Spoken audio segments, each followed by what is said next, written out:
Skoda has sold nearly 4 million Octavias so far. It's always been a no-nonsense car that offers lots of metal for your money. Now a new third-generation Octavia is here.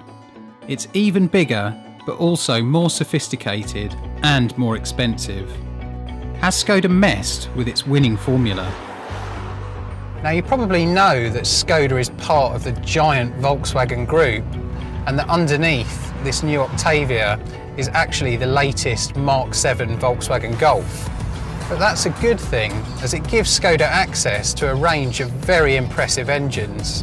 The car I'm driving today is the best seller of the range, the 105 brake horsepower 1.6 diesel. Its exhaust emits just 99 grams of CO2 per kilometre, low enough for free car tax. That's a strong incentive, especially for company car drivers. And on the road, this very efficient engine feels punchy enough to keep pace with traffic. I'd go for the 1.4 petrol instead though.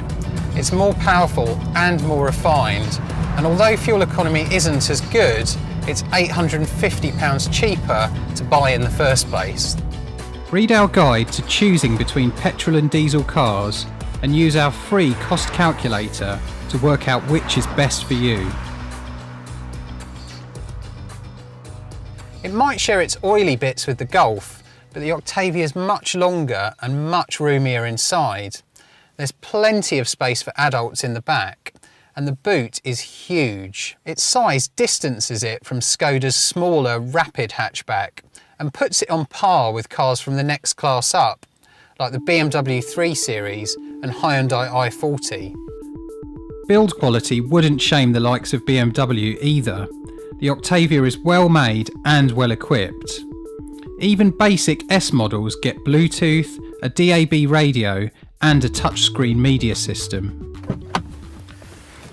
There are also loads of features that make this car easy to live with. There's a refrigerated glove box to keep your sandwiches cool.